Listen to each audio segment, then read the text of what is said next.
And I am, for once, the highest rated player in the tournament. Let's go for the double fianchetto.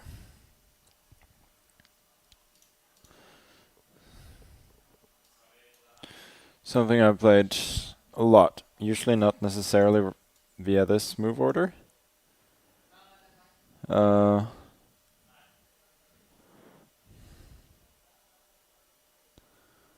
But that's how it is.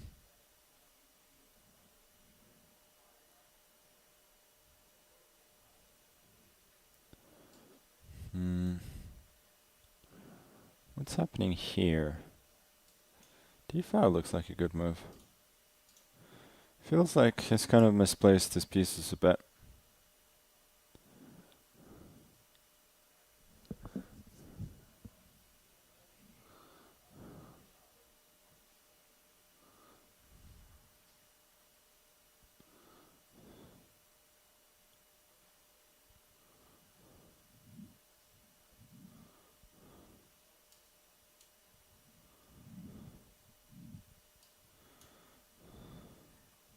Yeah, knight f4 I'm guessing is forced. I'll drop the queen back.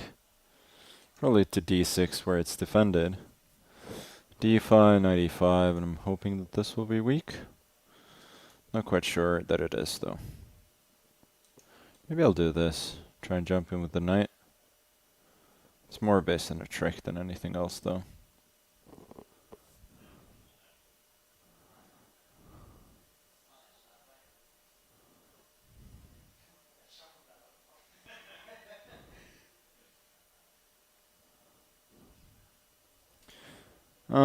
Well that looks like a free pawn to me. Now with the queen on d6, with the queen on d7 this would have been a playable move since he could take, and then e3 with the pin. But now this is not a real pin because the queen is protected on d6 by both pawns, so I just win a pawn for nothing.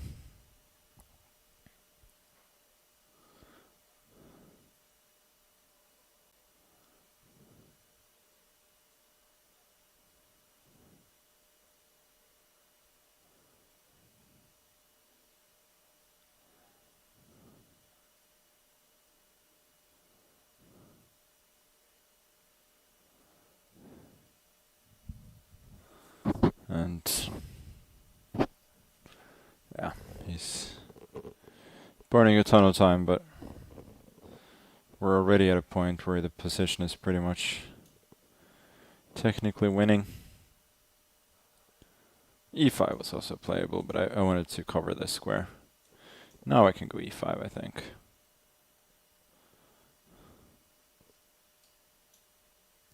Here, probably cd. cd, rook c6, queen d7, push e4. You can also go ed. I don't know, I'm thinking e3. Starts chopping away, and who knows? Let's go cd.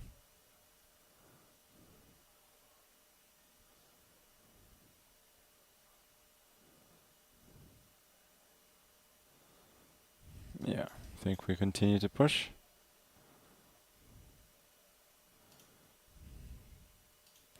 I'm protecting this just so that I can apply it to e3 with d3.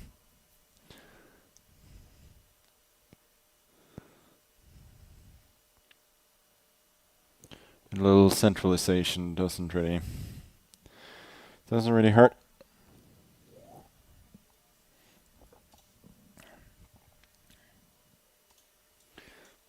Speaking of centralization, more of it. He does get an active rook, but that's also just about it. The rest of the position is under my control, but you know, he can still fight. Just hinting at x-rays against the rook, also maybe preparing to activate my king or something like that. Here, maybe I'm allowing this, and this square gets tender. Actually, I'm getting impatient already. Let me just push the pawn.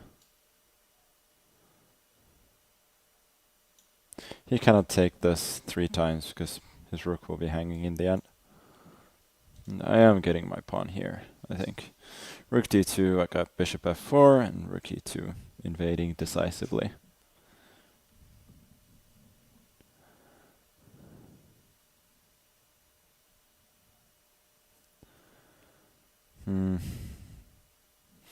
That's a good try. Again, hinting at this square, but since I have not weakened it with h5, I think I can just stop it. It's also tempting, but let's keep it simple. Rook c4, and we go d2. If nothing else, I can go bishop c3 and rook e1, giving up the bishop and winning the exchange. I think that's what I'm gonna do.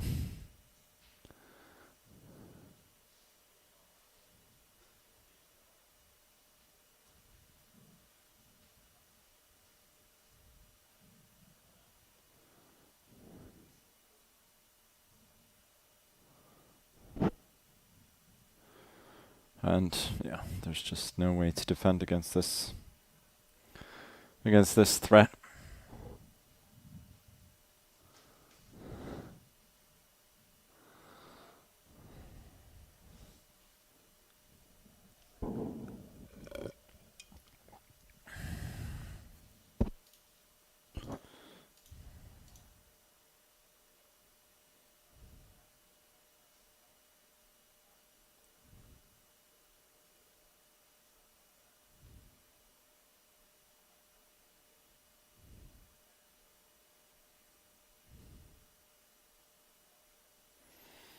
Let's go here. Also this, maybe I go rook b2. The other rook, just to keep control. Yeah, this is just... Oops, actually this feels even cleaner. Here, and then I force the exchange of rooks, and then absolutely nothing can go wrong. Okay, so we got a game break coming up, and I would say about 10 minutes till my next game. So yeah, obviously the circumstances today are and yesterday are very, very sad. The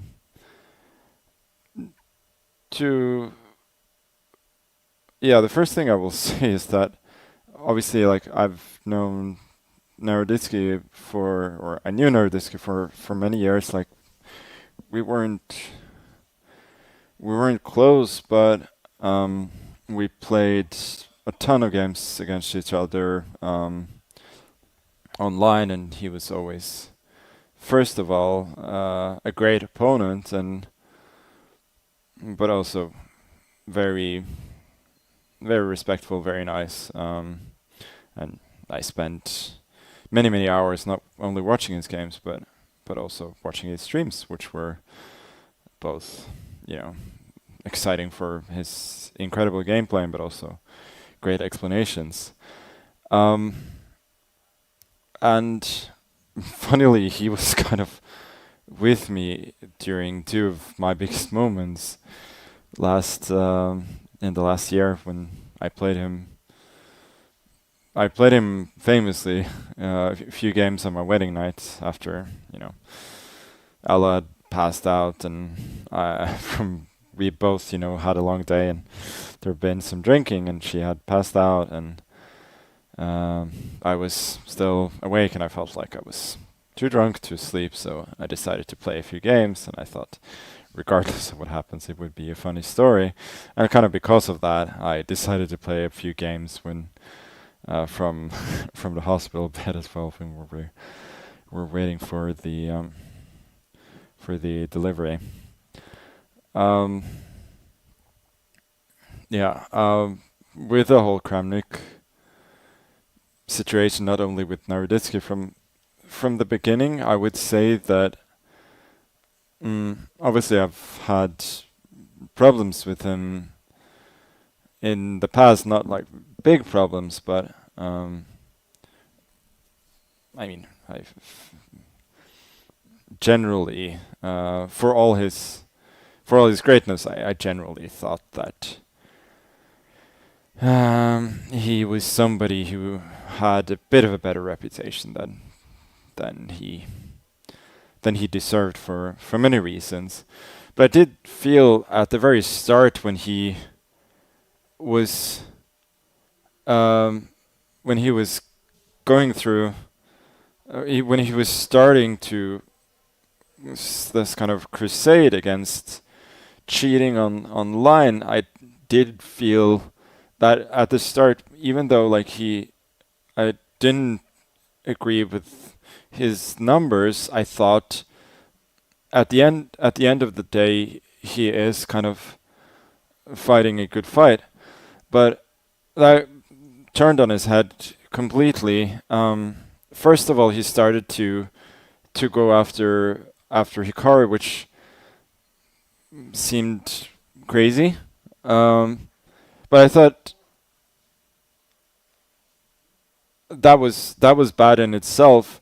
But when he started going after Naroditsky so hard, first of all, I don't think I don't know. I don't think anybody thought that Naroditsky was cheating, and I know that coming from you, make of it what you will. Some people will say that I have very little credibility on the matter, but I personally in private I expressed that I was sorry for what he was going through and supported him. Probably should have done that publicly as well, but I think people can understand some of the reasons why I was reluctant to sort of do that fight more publicly. And I thought, yeah, the way he was going after Naroditsky was horrible, and seeing how it affected him as well, which was apparent. Not I don't have any more information than you guys. I don't know what happened 2 days ago, so I'm not going to speculate on that. But regardless, even long before that, it had clearly taken him to a point where he was not in a great space. So again, make of it what you will, coming from me, but that was not good, and yeah, it's a great loss. It's very sad for all of us that somebody who was such a resource to the chess community and also had a universally high approval rating of everybody he met was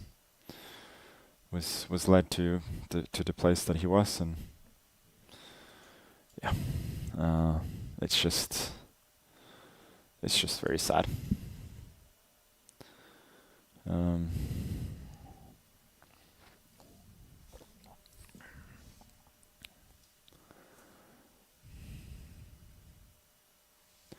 And yeah, I was watching a little bit of Bortnik's stream yesterday, and I understand his, him wanting to talk to somebody, and as a at least part-time streamer, you want to express your thoughts to your community. I just hope that him and his family and everybody can get help and get through this.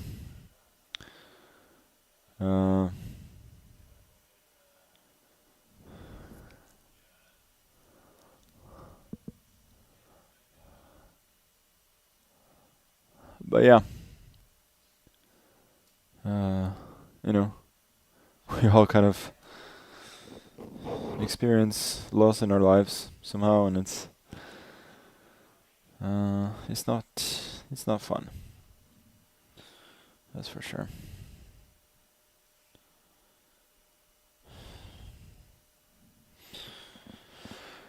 My thoughts on Cries to strip Kramnik of his medals. Like, yeah, I don't have an opinion. Don't have an opinion on that. I mean, it's not up to me.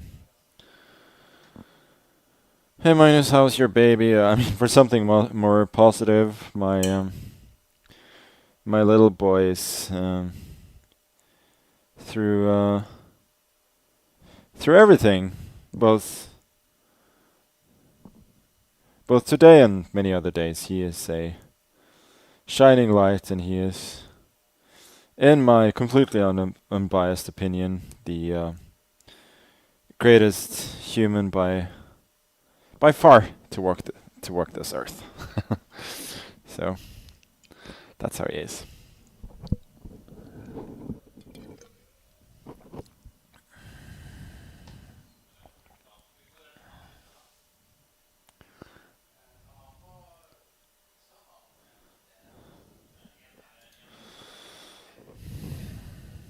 I was actually contacted by Neuroditsky, I don't know, a little less than a year ago, that there is this video at some point during COVID where I phone into Naroditsky's stream, which I just I more or less asked him ad hoc if I could come on his stream, and and he didn't know what it was about. But I just went there to roast him, which was 100% a joke, as was apparent to him. It was honestly more of a joke about Hikaru than anything else. But the thing is, like, Kramnik actually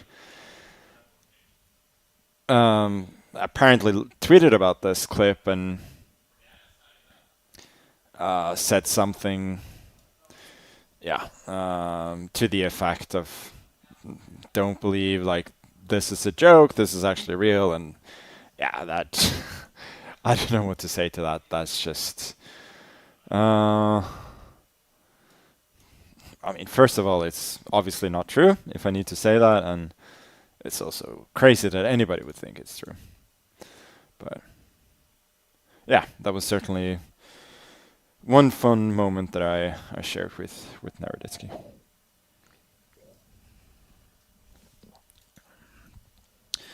Okay, we got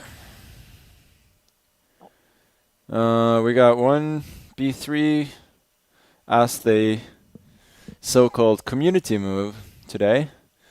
For those who don't know, that's the community votes for the first move in a game, where it's usually the first one. But I think I already played I already played B3 in one game this tournament, but whatever, I can do it again. It's the first one on stream. By the way, Edgar Mamedov, fairly young guy, probably 15, 16, I would say. Very talented. But for all his talent, I don't think he's played the best opening in this game.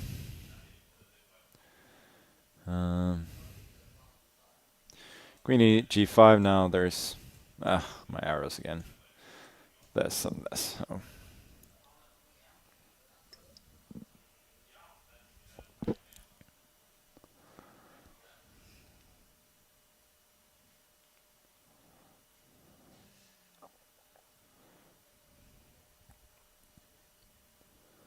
There are some interesting lines after G6, 94.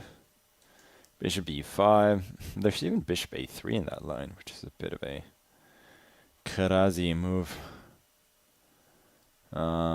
Which honestly I might go for. But there were also some lines with like Bishop E5 and then Bishop H5. Might insert a check here, King E2, Queen B3. Like, it all should be good for white, but I'm kind of attracted to Bishop A3 at the moment there, just to stay active. Oh, but maybe I'm still got some issues there. Not sure. Regardless, I don't know what he's thinking about because the move g6 seems completely forced.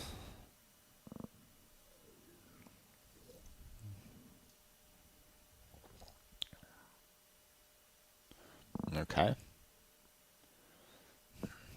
Well, I'm sure he has seen the game Larsen Spassky from the so-called match of the century from 1970.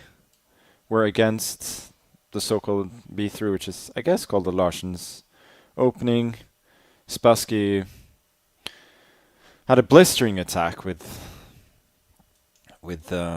pawns promoting at some point he sacrificed a piece with HG3, so this is kind of similar. But the circumstances were somewhat different, I must say. Let's go here. Just want to keep this pawn. No, I mean, this is just very hard to believe.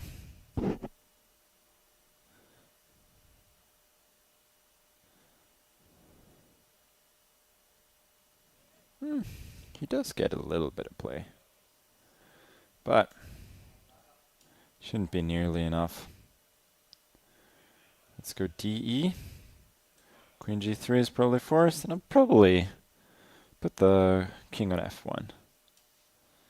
My plan now is bishop G4, and then queen to F3 if he castles. Queenside here, which is the most logical move. Also, queen D4 is very strong there. There's F5, but I just take it, and I don't see any problems there.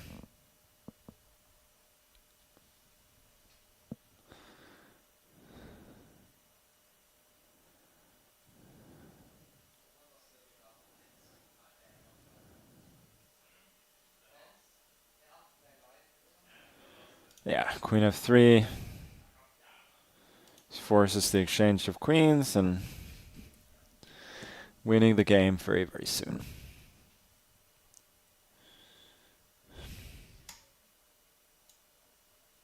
No, he has one correct move, which is to resign the game. He didn't find it, sadly. Check. Let's trade the rook. Actually, let's not. See, he's got knight d3 there in the end.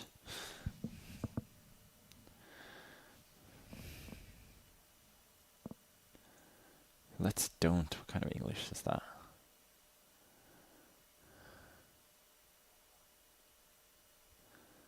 Uh, 94. Sure. Sure. D1, I guess. You can win one pawn back with rook d1 and knight g5, but it's not as if that's... Ooh, that's not good. Let's focus just a tad. Just prevent any checks there. Don't even want to give him the pawn.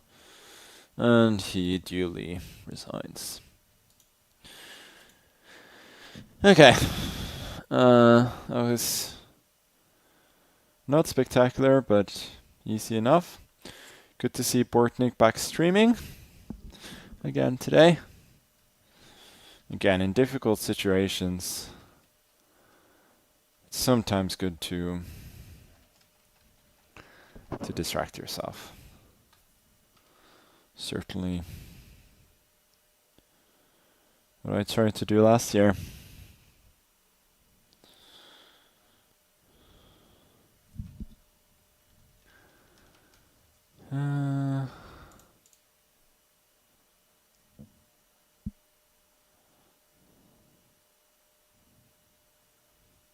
Do I think of Alvarez's terrible performance in Comet knockout? I honestly didn't follow that tournament at all. So, I don't know. Like, if I'd known that tournament was going on, I probably would have tried and play it. try to qualify for the knockouts myself, because I love competing, but I was not aware.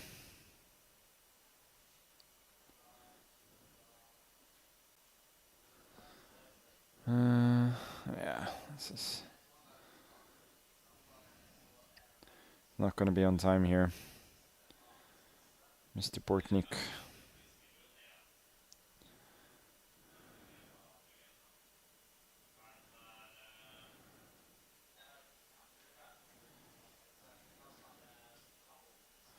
You can even try to get in G6 at some point here, if you want to try and win on the board.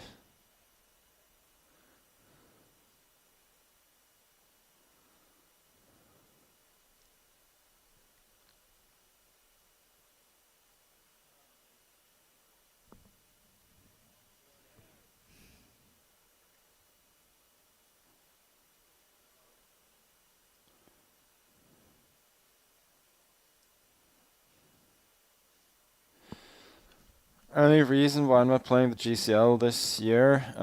Yeah, I really wanted to, but yeah.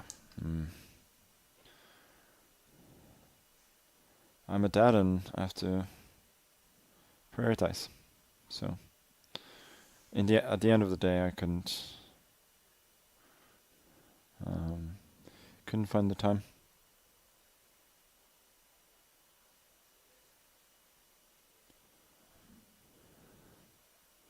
Bortnik is doing an incredible job, by the way, staying afloat here. I don't think he's going to make it. It would take a miracle. But having survived for so many moves, that's a talent that only he and a few others have, like Nihal and Alareza, to actually be able to play with nothing but increment, and not even increment, but play basically almost pre-moving and not blundering in difficult positions like that. I've gotten burned so many times playing Blitz and Bullet against Bortnik where I think I'm winning the game on time, but then he just locks in and pre-moves. Andrew Tang is another example. Somebody who can do that. Okay, I guess we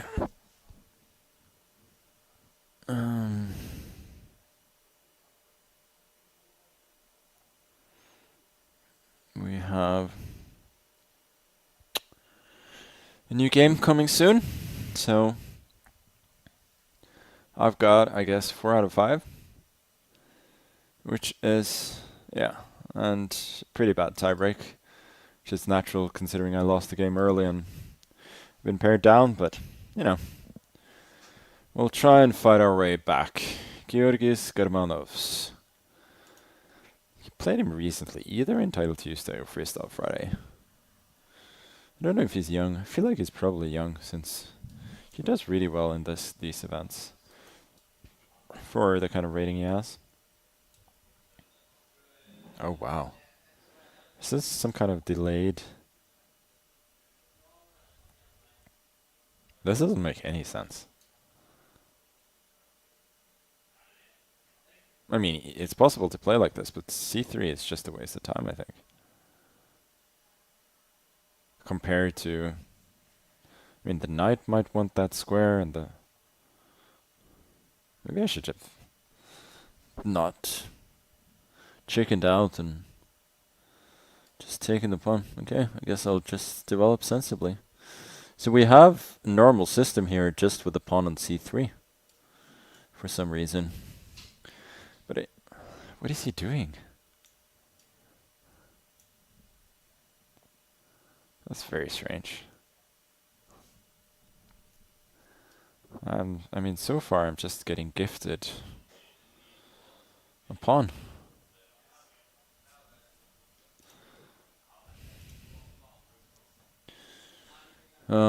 Yeah, I don't know what to say. Like,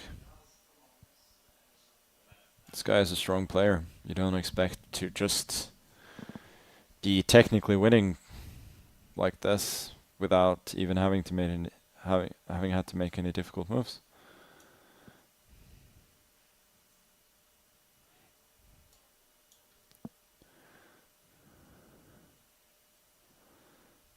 But I'll take it.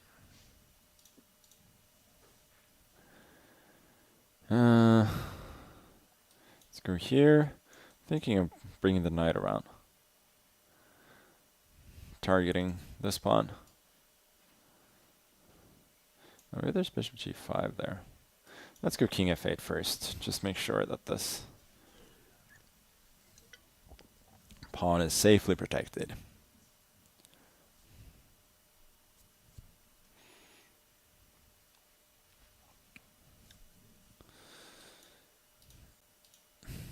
Here, knight d4, I go back. And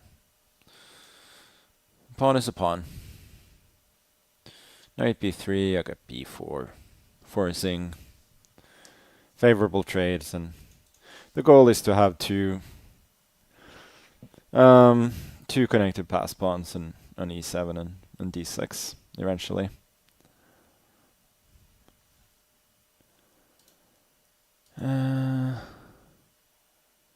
Here, g5, I think it's just h6. Don't see any tactics.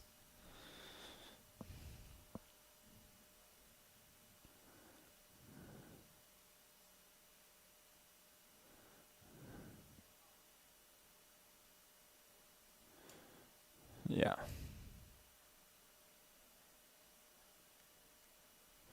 g5. Maybe he's hoping for some tactics against this square. b3 is very b4 is very tempting. Maybe then I am allowing some of these tricks. Okay, let's just go here then. Try and win without tactics whatsoever.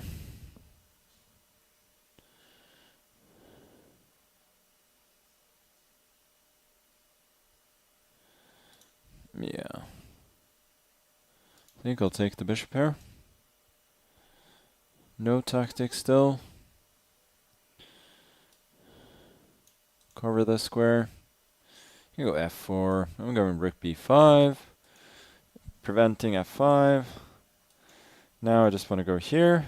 Tie more pieces down to the defense of this pawn. Double up them rooks.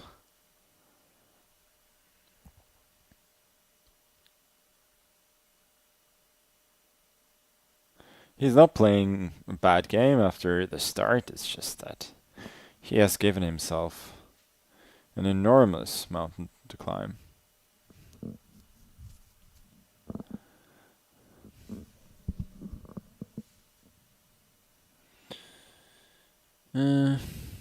Let's go here for now. Thinking of this.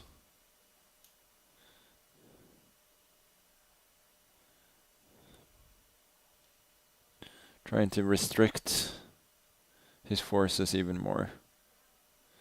Yeah, I was thinking about the move a4 actually, and whether I should have done something to prevent that earlier, but yeah, this I had missed, but it should be okay. Taking here, I'm getting b2. And don't think I'm too worried. Let's take.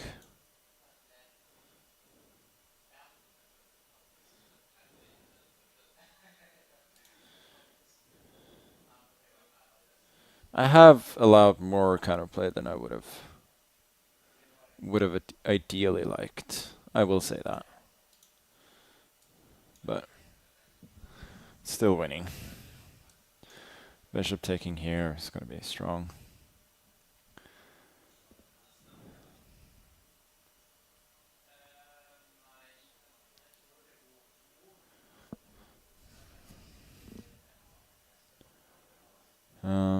Yeah, that would be very reasonable weren't it for the fact that I can change plans and go for bishop b3 with the old skewer.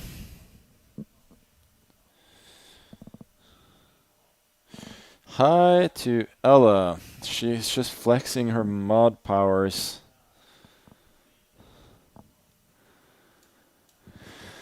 That she can speak even when others cannot. Which I would say is not